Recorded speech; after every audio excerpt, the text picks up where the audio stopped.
लीजिए सुनिए मुंशी प्रेमचंद की लिखी कहानी सैलानी बंदर, मेरी यानी समीर गोस्वामी की आवाज में। जीवनदास नाम का एक गरीब मदारी अपने बंदर मन्नू को नचाकर अपनी जीविका चलाया करता था। वो और उसकी स्त्री बुधिया दोनों ही मन्नू को बहुत प्यार करते थे। उनके कोई संतान न थी। मन्नू ही उनके स्नेह और प्रेम का पात्र था। दोनों उसे अपने साथ खाना खिलाते और अपने साथ सुलाते थे। उनकी दृष्टि में मन्नू से अधिक प्रिय कोई वस्तु न थी। जीवनदास उसके लिए एक गेंद लाया था। मन्नू आंगन में गेंद खेला करता था। उसके भोजन करने को एक मिट्टी का प्याला था, ओढ़ने को कंबल का एक टुकड़ा, सोने को एक बोरिया और उचकने के लिए छप्पर में एक रस्सी। मन्नू इन वस्तुओं पर जान देता था। जब तक उसके प्याले में कोई चीज न रख दी जाए वो भोजन न करता था। अपना टाट और कंबल का टुकड़ा उसे शाल और गद्दे से भी प्यारा था।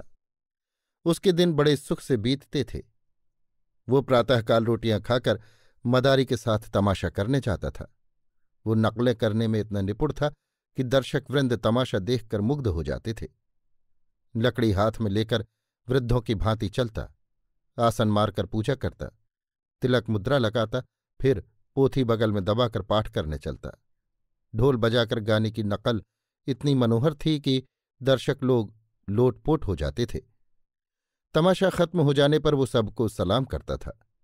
लोगों के पैर पकड़कर पैसे वसूल करता। मन्नू का कटोरा पैसों से भर जाता था। इसके उपरांत कोई मन्नू को एक अमरूद खिला देता, कोई उसके सामने मिठाई फेंक देता। लड़कों का तो उसे देखने से जी ही न भरता था। वे अपने अपने घर से दौड़ दौड़ कर रोटियां लाते और उसे खिलाते थे। मोहल्ले के लोगों के लिए भी मन्नू मनोरंजन की सामग्री था। जब वो घर पर रहता तो एक न एक आदमी आकर उससे खेलता रहता। खोंचे वाले फेरी करते हुए उसे कुछ न कुछ दे देते थे।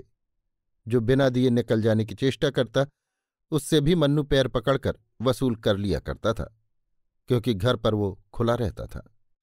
मन्नू को अगर चिढ़ थी तो कुत्तों से। उसके मारे उधर से कोई कुत्ता न निकलने पाता था, और यदि कोई आ जाता तो मन्नू उसे अवश्य ही 2-4 कनेठियां और झापड़ लगाता था। उसके सर्वप्रिय होने का ये एक और कारण था। दिन को कभी कभी बुधिया धूप में लेट जाती तो मन्नू उसके सिर की जुएं निकालता और वो उसे गाना सुनाती। वो जहां कहीं जाती थी वहां मन्नू उसके पीछे पीछे जाता था। माता और पुत्र में भी इससे अधिक प्रेम न हो सकता था। एक दिन मन्नू के जी में आया कि चलकर कहीं फल खाना चाहिए। फल खाने को मिलते तो थे, पर वृक्षों पर चढ़कर डालियों पर उचकने, कुछ खाने और कुछ गिराने में कुछ और ही मजा था। बंदर विनोदशील होते ही है, और मन्नू में इसकी मात्रा कुछ अधिक भी थी। कभी धड़पकड़ और मारपीट की नौबत न आई थी। पेड़ों पर चढ़कर फल खाना उसको स्वाभाविक जान पड़ता था। ये न जानता था कि वहां प्राकृतिक वस्तुओं पर भी किसी न किसी की छाप लगी हुई है। जल, वायु और प्रकाश पर भी लोगों ने अधिकार जमा रखा है। फिर बाग बगीचों का तो कहना ही क्या। दोपहर को जब जीवनदास तमाशा दिखाकर लौटा तो मन्नू लंबा हुआ। वो यों भी मोहल्ले में जाया करता था, इसलिए किसी को संदेह न हुआ कि वो कहीं चला गया। उधर वो घूमता घामता, खपरेलों पर उछलता कूदता एक बगीचे में जा पहुंचा। देखा तो फलों से पेड़ लदे हुए हैं। आंवले, कटहल, लीची, आम, पपीते वगैरह लटकते देखकर उसका चित्त प्रसन्न हो गया। मानो वे वृक्ष उसे अपनी ओर बुला रहे थे कि खाओ, जहां तक खाया जाए, यहां किसी की रोक टोक नहीं है। तुरंत एक छलांग मारकर वो चहारदीवारी पर चढ़ गया। दूसरी छलांग में पेड़ों पर जा पहुंचा। कुछ आम खाए, कुछ लीचियां खाई। खुश हो होकर गुठलियां इधर उधर फेंकना शुरू किया। फिर सबसे ऊंची डाल पर जा पहुंचा और डालियों को हिलाने लगा। पके आम जमीन पर बिछ गए। खड़खड़ाहट हुई तो माली दोपहर की नींद से चौंका और मन्नू को देखते ही उसे पत्थरों से मारने लगा। पर या तो पत्थर उसके पास तक पहुंचते ही न थे, या वो सिर और शरीर हिलाकर पत्थरों को बचा जाता था। बीच बीच में बागवान को दांत निकालकर डराता भी था। कभी मुंह बनाकर उसे काटने की धमकी भी देता था। माली बंदर घुड़कियों से डरकर भागता था और फिर पत्थर लेकर आ जाता था। ये कौतुक देखकर मोहल्ले के बालक जमा हो गए और शोर मचाने लगे।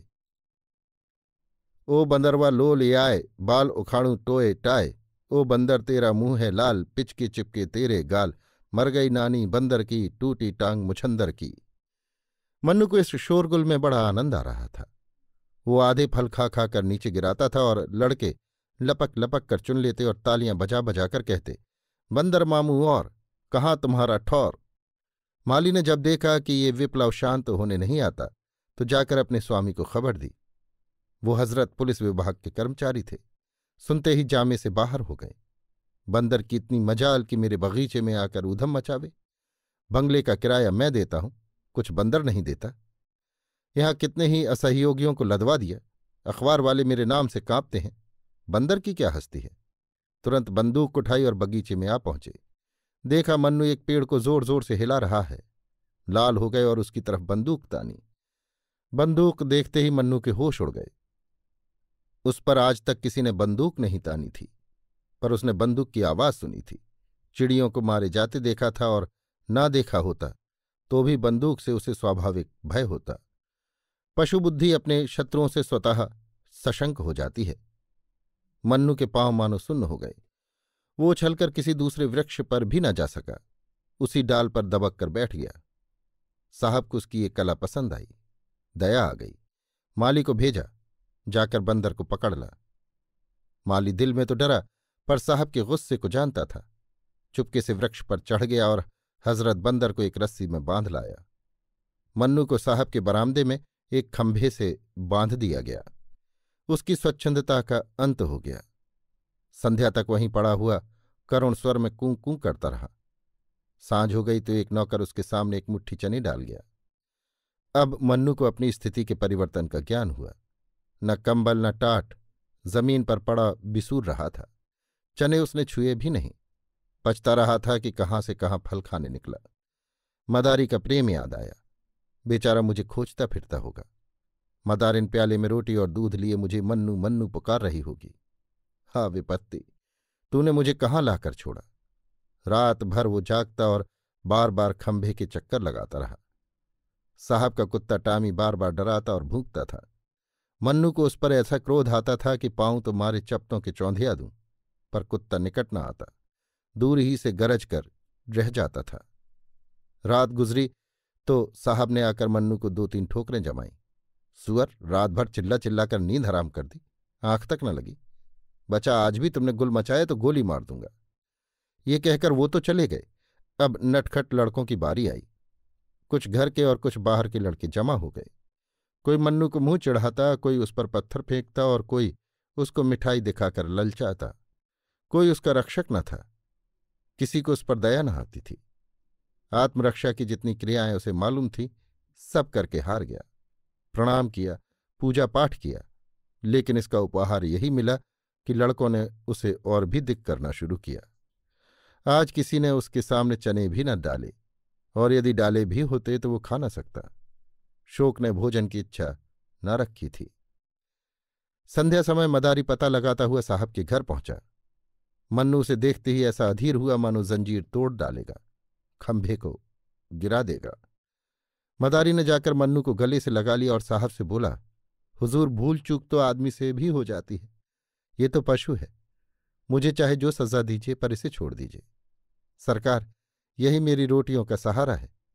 इसके बिना हम 2 प्राणी भूखों मर जाएंगे। इसे हमने लड़के की तरह पाला है। जब से ये भागा है, मदारिन ने दाना पानी छोड़ दिया है। इतनी दया कीजिए सरकार, आपका इकबाल सदा रोशन रहे। इससे भी बड़ा ओहदा मिले, कलम चाक हो, मुद्दई बेबाक हो। आप हैं सपूत, सदा रहे मजबूत, आपके बैरी को दाबे भूत। मगर साहब ने दया का पाठ न पढ़ा। घुड़क कर बोले, चुप रहे पाजी। टह टह करके दिमाग चाट गया। बचा बंदर छोड़कर बाघ का सत्यानाश कर डाला। अब खुशामद करने चले हो। जाकर देख तो इसने कितने फल खराब कर दिए। अगर इसे ले जाना चाहता है तो 10 रुपया लाकर मेरी नजर कर, नहीं तो चुपके से अपनी राह पकड़। ये या तो यहीं बंधे बंधे मर जाएगा या कोई इतने दाम देकर इसे ले जाएगा। मदारी निराश होकर चला गया। 10 रुपये कहाँ से लाता। बुधिया से जाकर हाल कहा। बुधिया को अपनी तरस पैदा करने की शक्ति पर ज्यादा भरोसा था। बोली, बस देख ली तुम्हारी करतूत। जाकर लाठी सी मारी होगी। हाकिमों से बड़े दाव पैंच की बातें की जाती हैं, तब कहीं जाकर वे पसीजते हैं। चलो मेरे साथ, देखो छुड़ा लाती हूं कि नहीं। ये कहकर उसने मन्नू का सब सामान एक गठरी में बांधा और मदारी के साथ साहब के पास आई। मन्नू अब की इतनी जोर से उछला कि खंभा हिल उठा। बुधिया ने कहा, सरकार, हम आपके द्वार पर भीख मांगने आए हैं, ये बंदर हमको दान दे दीजिए। साहब, हम दान देना पाप समझते हैं। मदारिन, हम देश देश घूमते हैं, आपका जस गावेंगे। साहब, हमें जस की चाह या परवाह नहीं। मदारिन, भगवान आपको इसका फल देंगे। साहब, मैं नहीं जानता भगवान कौन भला है। मदारिन, महाराज, क्षमा की बड़ी महिमा है। साहब, हमारे यहां सबसे बड़ी महिमा दंड की है। मदारिन, हुजूर आप हाकिम हैं, हाकिमों का काम है न्याय करना। फलों के पीछे दो आदमियों की जान न लीजिए, न्याय ही से हाकिम की बड़ाई होती है। साहब, हमारी बड़ाई क्षमा और न्याय से नहीं है, और न न्याय करना हमारा काम है। हमारा काम है मौज करना। बुधिया की एक भी युक्ति इस अहंकार मूर्ति के सामने न चली। अंत को निराश होकर वो बोली, हुजूर इतना हुक्म तो दे दें कि ये चीजें बंदर के पास रख दूं, इन पर ये जान देता है। साहब, मेरे यहां ये कूड़ा करकट रखने की जगह नहीं है। आखिर बुधिया हताश होकर चली गई। टॉमी ने देखा मन्नू कुछ बोलता नहीं तो शेर हो गया। भूखता भूखता मन्नू के पास चला आया। मन्नू ने लपक कर उसके दोनों कान पकड़ लिए और इतने तमाचे लगाए कि उसे छठी का दूध याद आ गया। उसकी चिल्लाहट सुनकर साहब कमरे से बाहर निकल आए और मन्नू की कई ठोकरें लगाईं। नौकर को आज्ञा दी कि इस बदमाश को 3 दिन तक कुछ खाने को मत दो। संयोग से उसी दिन एक सर्कस कंपनी का मैनेजर साहब से तमाशा करने की आज्ञा लेने आया। उसने मन्नू को बंधे रोनी सूरत बनाए बैठे देखा तो पास आकर उसे पुचकारा। मन्नू उछलकर उसकी टांगों से लिपट गया और उसे सलाम करने लगा। मैनेजर समझ गया कि यह पालतू जानवर है, उसे अपने तमाशे के लिए एक बंदर की जरूरत थी। साहब से बातचीत की, उसका उचित मूल्य दिया और अपने साथ ले गया। किंतु मन्नू को शीघ्र ही विदित हो गया कि यहां मैं और भी बुरा फंसा। मैनेजर ने उसे बंदरों की रखवाली को सौंप दिया। रखवाला बड़ा निष्ठुर और क्रूर प्रकृति का प्राणी था। उसके अधीन और भी कई बंदर थे। सभी उसके हाथों कष्ट भोग रहे थे। वो उनके भोजन की सामग्री खुद खा जाता था। अन्य बंदरों ने मन्नू का सहर्ष स्वागत नहीं किया। उसके आने से उनमें बड़ा कोलाहल मचा। अगर रखवाले ने उसे अलग न कर दिया होता तो वे सब उसे नोच कर खा जाते। मन्नू को अब नई विद्या सीखनी पड़ी। पैरगाड़ी पर चढ़ना, दौड़ते घोड़े की पीठ पर 2 टांगों से खड़े हो जाना, पतली रस्सी पर चलना इत्यादि बड़ी ही कष्टप्रद साधनाएं थीं। मन्नू को ये सब कौशल सीखने में बहुत मार खानी पड़ती। जरा भी चूकता तो पीठ पर डंडा पड़ जाता था। उससे अधिक कष्ट की बात ये थी कि उसे दिन भर एक कटघरे में बंद रखा जाता था, जिससे कोई उसे देख न ले। मदारी के यहां भी उसे तमाशा ही दिखाना पड़ता था, किंतु उस तमाशे और इस तमाशे में बड़ा अंतर था। कहाँ वे मदारी की मीठी मीठी बातें, उसका दुलार और प्यार, कहाँ ये कारावास और डंडों की मार। ये काम सीखने में उसे इसलिए और भी देर लगती थी कि वो अभी तक जीवनदास के पास भाग जाने के विचार को भूला न था। नित्य इसी ताक में रहता कि मौका पाऊं और निकल जाऊं, लेकिन वहां जानवरों पर बड़ी कड़ी निगाह रखी जाती थी। बाहर की हवा तक न मिलती थी। भागने की तो बात ही क्या। काम लेने वाले सब थे, मगर भोजन की खबर लेने वाला कोई भी न था। साहब की कैद से तो मन्नू जल्दी ही छूट गया था, लेकिन इस कैद में 3 महीने बीत गए। शरीर घुल गया, नित्य चिंता घेरे रहती थी, पर भागने का कोई ठीक ठिकाना न था। जी चाहे या न चाहे उसे काम अवश्य करना पड़ता था। स्वामी को पैसों से काम था, वो जिए चाहे मरे। संयोगवश एक दिन सर्कस के पंडाल में आग लग गई। सर्कस के नौकर चाकर सब जुआरी थे। दिन भर जुआ खेलते, शराब पीते और लड़ाई झगड़ा करते थे। इन झंझटों में एकाएक गैस की नली फट गई। हाहाकार मच गया। दर्शक वृंद जान लेकर भागे। कंपनी के कर्मचारी अपनी चीजें निकालने लगे। पशुओं की किसी को खबर न रही। सर्कस में बड़े बड़े भयंकर जीव जंतु तमाशा करते थे। 2 शेर, कई चीते, एक हाथी, एक रीछ था। कुत्तों, घोड़ों तथा बंदरों की संख्या तो इससे कहीं अधिक थी। कंपनी धन कमाने के लिए अपने नौकरों की जान को कोई चीज नहीं समझती थी। वे सब के सब जीव इस समय तमाशे के लिए खोले गए थे। आग लगते ही वे चिल्ला चिल्ला कर भागे। मन्नू भी भाग खड़ा हुआ। पीछे फिरकर भी न देखा कि पंडाल जला या बचा। मन्नू कूदता फांदता सीधे उसी घर पहुंचा जहां जीवनदास रहता था, लेकिन द्वार बंद था। खपरेल पर चढ़कर वो घर में घुस गया, मगर किसी आदमी का चिन्ह नहीं मिला। वो स्थान जहां वो सोता था और जिसे बुधिया गोबर से लीप कर साफ रखा करती थी, अब घास पात से ढका हुआ था। वो लकड़ी जिस पर चढ़कर वो कूदा करता था, दीमकों ने खा ली थी। मोहल्ले वाले उसे देखते ही पहचान गए। शोर मच गया, मन्नू आया, मन्नू आया। मन्नू उस दिन से रोज संध्या के समय उसी घर में आ जाता और अपने पुराने स्थान पर लेट रहता। वो दिन भर मोहल्ले में घूमा करता था। कोई कुछ दे देता तो खा लेता था, मगर किसी की कोई चीज नहीं छूता था। उसे अब भी आशा थी कि मेरा स्वामी यहां मुझसे अवश्य मिलेगा। रातों को उसके कराहने की करुण ध्वनि सुनाई देती थी। उसकी दीनता पर देखने वालों की आंखों से आंसू निकल पड़ते थे। इस प्रकार कई महीने बीत गए। एक दिन मन्नू गली में बैठा हुआ था, इतने में लड़कों का शोर सुनाई दिया। उसने देखा एक बुढ़िया नंगे सिर नंगे बदन, एक चिथड़ा कमर में लपेटे, सिर के बाल छिटकाए भूतनियों की तरह चली आ रही है, और कई लड़के उसके पीछे पत्थर फेंकते, पगली नानी की हाक लगाते, तालियां बजाते चले आ रहे हैं। वो रह रहकर रुक जाती है और लड़कों से कहती है, मैं पगली नहीं हूं, मुझे पगली क्यों कहते हो? आखिर बुढ़िया जमीन पर बैठ गई और बोली, बताओ मुझे पगली क्यों कहते हो? उसे लड़कों पर लेश मात्र भी क्रोध न आता था। वो न रोती थी न हंसती थी। पत्थर लग भी जाते तो चुप हो जाती थी। एक लड़के ने कहा, तू कपड़े क्यों नहीं पहनती? तू पागल नहीं तो और क्या है? बुढ़िया, कपड़े जाड़े में सर्दी से बचने के लिए पहने जाते हैं, आजकल तो गर्मी है। लड़का, तुझे शर्म नहीं आती?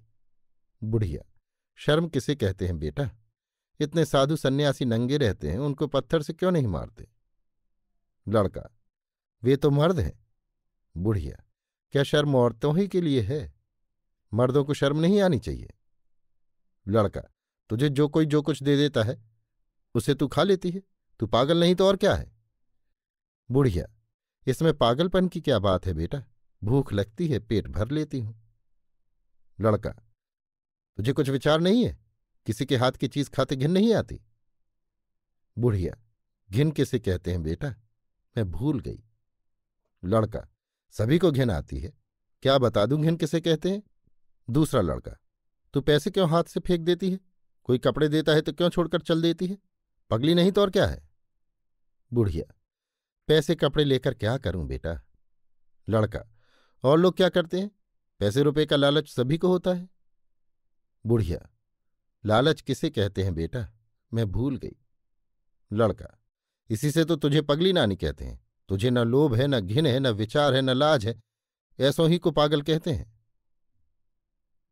बुढ़िया, तो यही कहो, मैं पगली हूं। लड़का, तुझे क्रोध क्यों नहीं आता? बुढ़िया, क्या जाने बेटा, मुझे तो क्रोध नहीं आता। क्या किसी को क्रोध भी आता है? मैं तो भूल गई। कई लड़कों ने इस पर पगली पगली का शोर मचाया और बुढ़िया उसी तरह शांत भाव से आगे चली। जब वो निकट आई तो मन्नू उसे पहचान गया। ये तो मेरी बुधिया है। वो दौड़कर उसके पैरों से लिपट गया। बुढ़िया ने चौंक कर मन्नू को देखा, पहचान गई। उसने उसे छाती से लगा लिया। मन्नू को गोद में लेते ही बुधिया को अनुभव हुआ कि मैं नग्न हूं। मारे शर्म के वो खड़ी न रह सकी। बैठकर एक लड़के से बोली, बेटा मुझे कुछ पहनने को दोगे?